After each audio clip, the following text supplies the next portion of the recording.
Halo para mahasiswa, apa kabar semuanya? Semoga semua dalam keadaan baik dan sehat.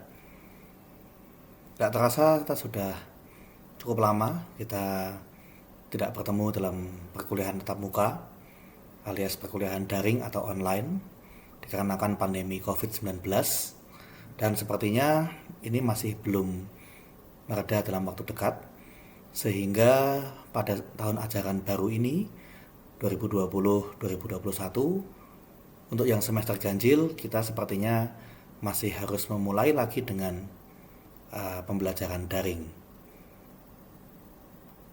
Dan pada semester ganjil ini, saya akan mengampu mata kuliah pilihan, yaitu teori bilangan. Mata kuliah pilihan ini berbobot 3 SKS dan dapat diambil oleh mahasiswa minimal semester 3. Nah, barangkali ya ada baiknya apabila saya memberikan semacam preview seperti apa mata kuliah teori bilangan yang akan saya ampu di semester ganjil ini. Supaya Anda juga dapat memiliki gambaran Anda akan belajar apa dan nanti bagaimana mekanisme pelaksanaan kuliahnya. Supaya Anda juga bisa memiliki pertimbangan untuk apakah mau mengambil mata kuliah teori bilangan atau tidak. Baik, akan saya jelaskan apa saja yang akan kita pelajari dalam mata kuliah teori bilangan.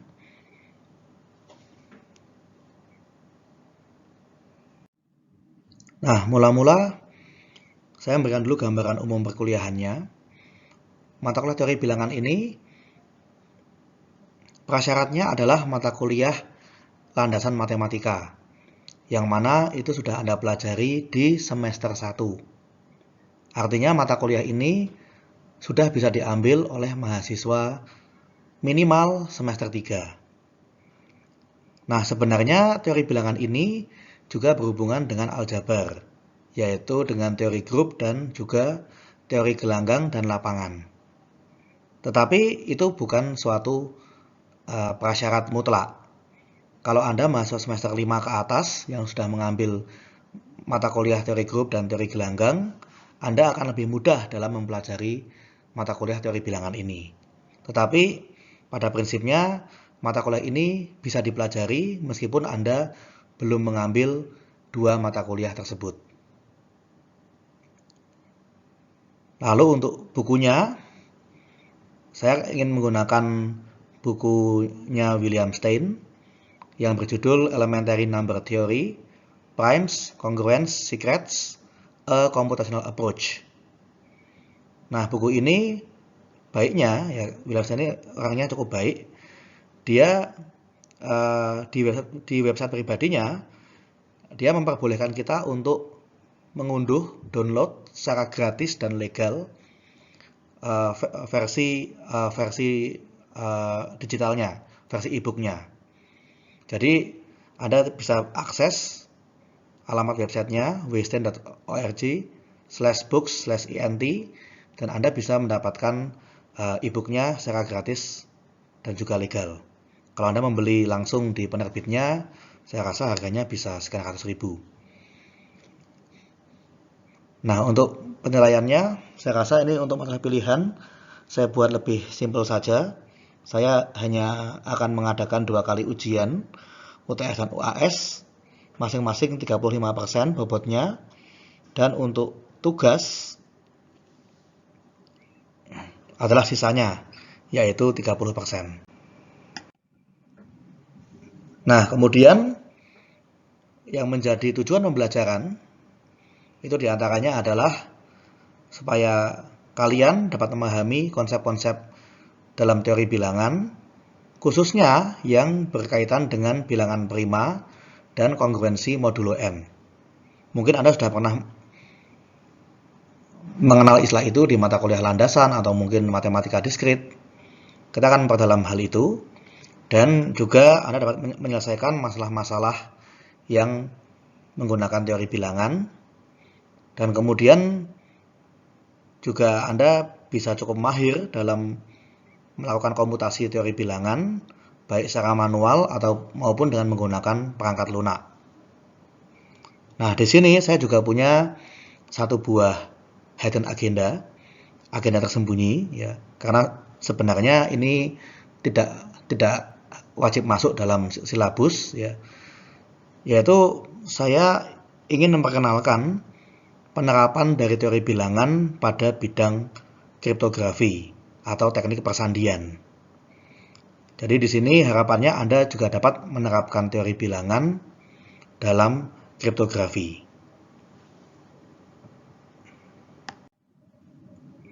Nah, untuk silabusnya, ya kita akan mempelajari mengenai bilangan prima. Kita di sini mainnya dengan bilangan bulat, dan secara khusus kita akan bahas mengenai bilangan prima.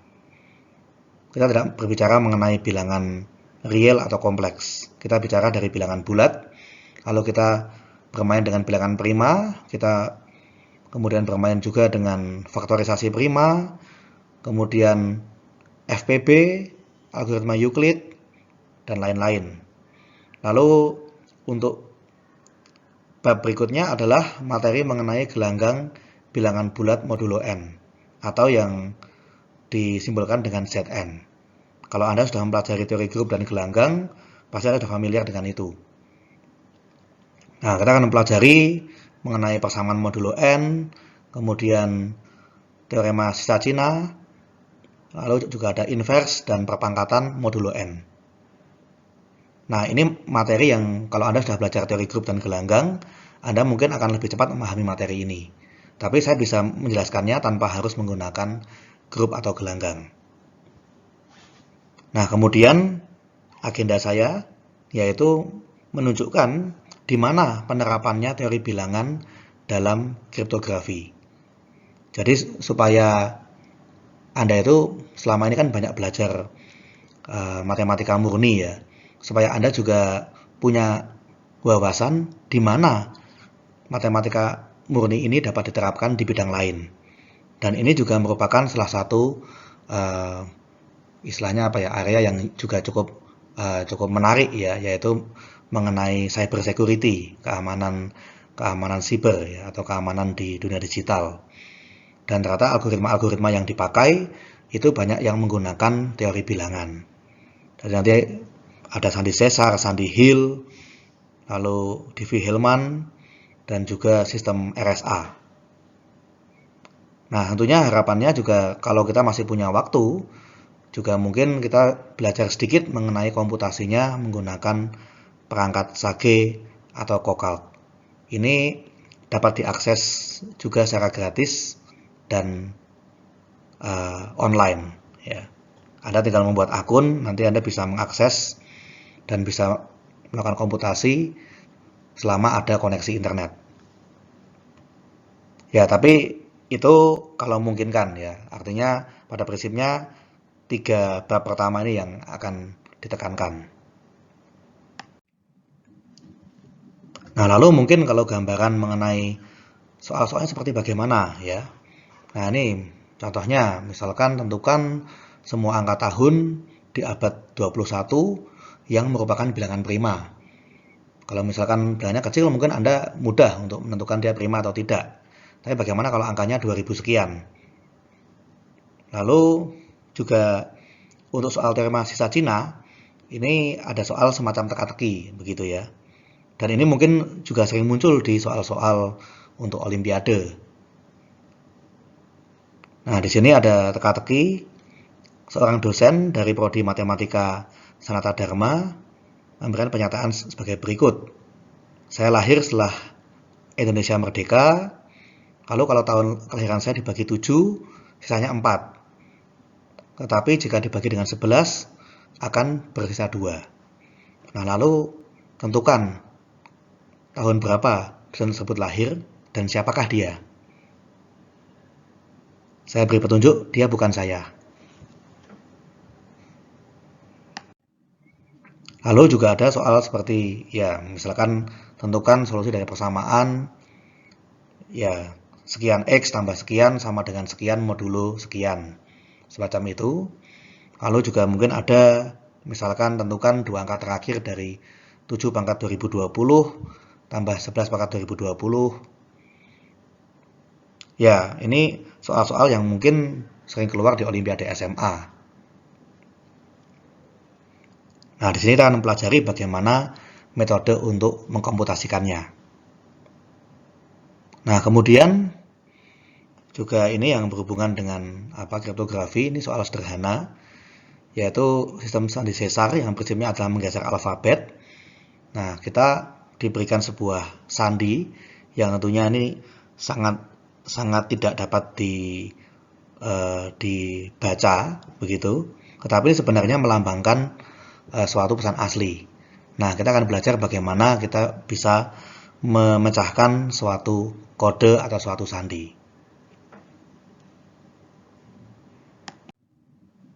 Nah, ini kalau Anda mau mencari referensi, ya sebenarnya sebelum saya bergabung dengan Sanata Dharma, sepertinya mata kuliah teori bilangan sempat nggak dibuka, sehingga mungkin untuk referensi dari mahasiswa aktif yang pernah mengambil teori bilangan mungkin jadi agak sedikit.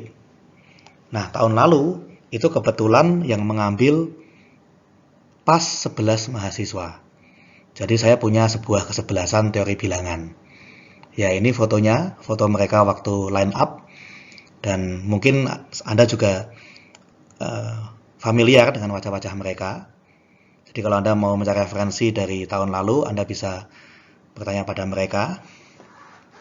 Dan karena kebetulan pas 11, jadinya waktu ujian juga saya buat formasi. Jadi waktu UTS mereka duduknya dengan formasi 4231, lalu waktu UAS mereka duduk dengan formasi 343. Ya, sebenarnya untuk mata kuliah pilihan pada prinsipnya kita membutuhkan minimal 10 mahasiswa. Itulah aturan dari kampus. Untuk mata kuliah pilihan pesertanya minimal adalah 10 mahasiswa. Seandainya yang mengambil di bawah 10, ya nantinya berarti kelas itu harus ditutup.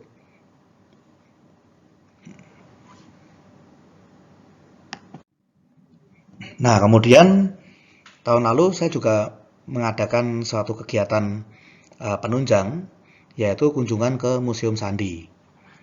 Itu lokasinya di utaranya Raminten, yang pas belokan Kalijode. Ya, kalau tahun lalu kebetulan karena sedikit, saya bisa mengajak semuanya ke Museum Sandi. Nah, kalau untuk tahun ini, ya nanti kita coba cek kembali ya bagaimana protokol kesehatannya di Museum Sandi.